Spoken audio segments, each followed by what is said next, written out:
Hi, this is Tom Andraszek. This is the second video of the series showing the places that may disappear forever if the second M1 Coomera Connector gets built. So today I'm in Helensvale at the light rail station, which is next to the Helensvale Train Station.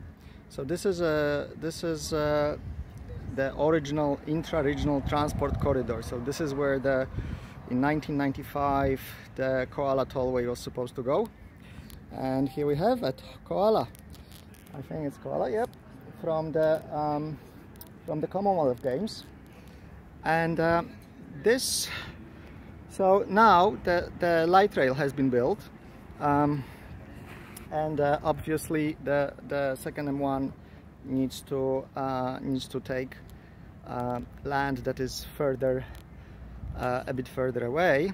So land that belonged to was supposed to be homes, townhouses. Let me switch the camera. Let me get that.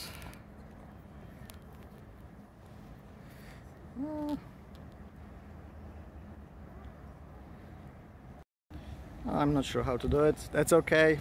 I'm not a professional, as I was saying. So I will show you the other way. So this is in every country. This would be the prime real estate. You know, there would be townhouses, there would be 4-story apartments, there would be hundreds or thousands of people living here, and it will make sense. People would pay top dollar for living here. This is close to light rail, which can take you to the beach. It's close to it's next to the heavy rail, which can take you to Brisbane and south to Varsity. Behind me is Westfield Shopping Centre. So everything is just in like walking distance. It's minutes away, right? And so let me show you how it looks like now. So we have a parking lot. There's the train station. We don't have detailed maps, so I'm not sure how much of that area here would be left. If the whole motorway would be put here where the Villawood sign and the green is, or would it take part of the parking lot here. But this is where the intra-regional transport corridor was. So, and this, yeah, have a look. This land here. If you lived here, if there was an apartment block put here, like 6 stories tall, you would have the sea view. You would have the ocean view straight from here. The other way is a bit more problematic. There's hinterland, but there's also the M1 motorway, which I guess if you were on the 6th floor, you probably could hear at night. So you would need to be careful how you position the building, so the noise is minimized. Yeah, so don't believe the Labor and the LNP that this is a done deal. It's not a done deal until it gets built. Labor misled the public about the public consultation. In the web survey that they did themselves, more people said they don't want Coomera Connector as a transport solution. In the secret phone survey, for which they only selected the data from people who use the motorway at least 2 times a week,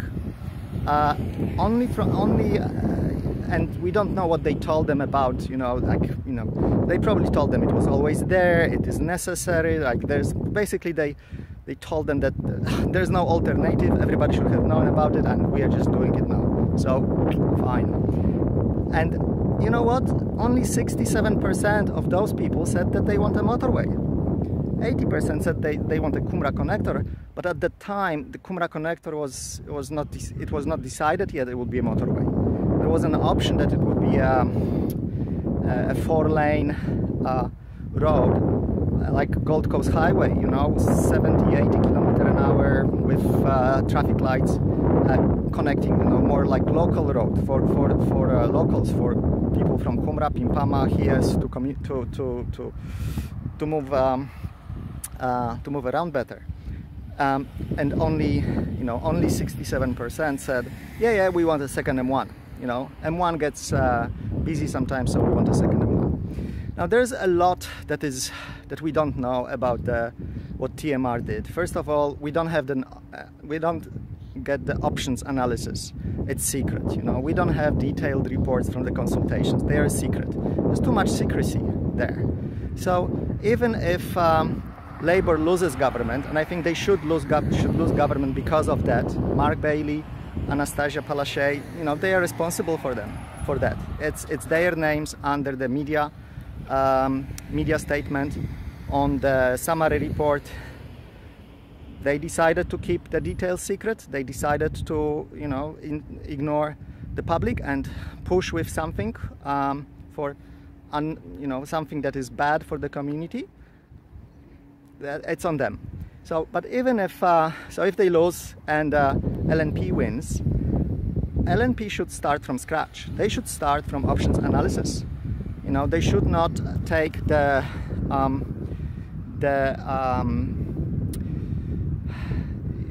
they shouldn't just continue what Labour did. They should do it properly. They analyze options. What's best? What are we trying to fix here? Traffic, fine. 87% of trips in Gold Coast are by car. That's a very, very high number.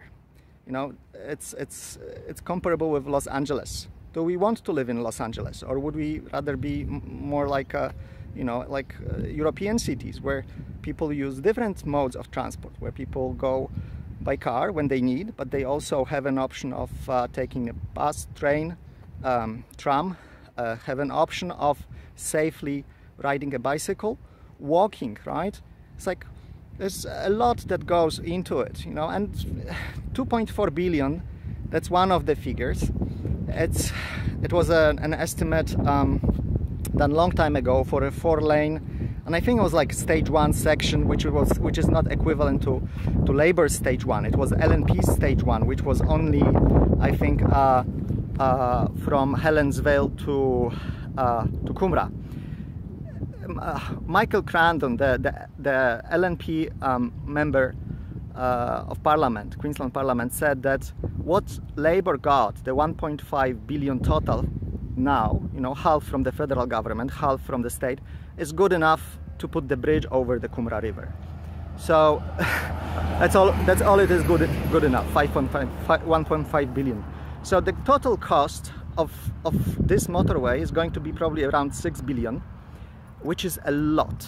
Which is, if the government decided to make public transport free for everyone in Queensland, it would probably cost only about 200 million more a year. So 6 billion would give us 30 years of free public transport for everyone. No tickets, no gates, no card readers, no the whole go-card,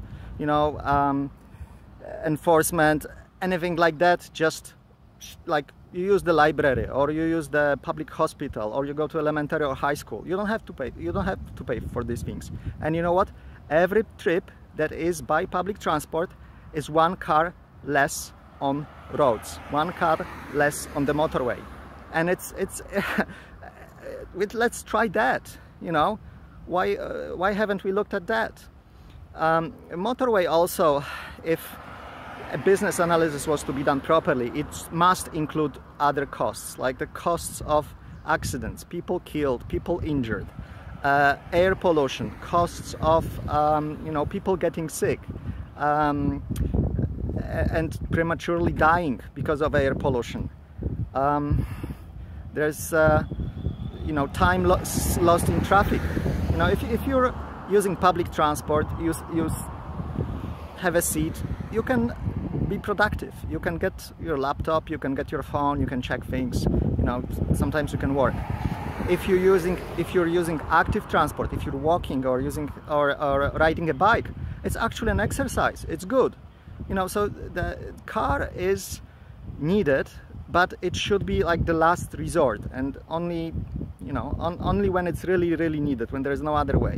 And public transport should be the easy option, for like lots of people. Like why do we have to have driver's licenses, you know? Why do we have to buy cars? Why do we have to buy insurance for cars? You know, a car is like a car is a piece of machinery that is 1 ton, 2 tons heavy. It's like driving a car is like walking with a gun in your pocket, you know, and loaded, and you know, it may go off. You may get an accident. There may be an accident, and either you shoot yourself in the leg, or maybe you will get in an argument with somebody, and you will shoot somebody, or somebody will get angry at you and shoot you. That's what happened. That's what happens on the roads. There's, you know, people die. Over 1,000 people died in Australia last year in car crashes. Public transport is much safer, comfortable. You can come to, if you're commuting just to work, school, you can come to work and not be stressed already, you know, and you had 20-40 minutes that you use productively. But we need to start working towards that, you know, and we need to be making smart decisions.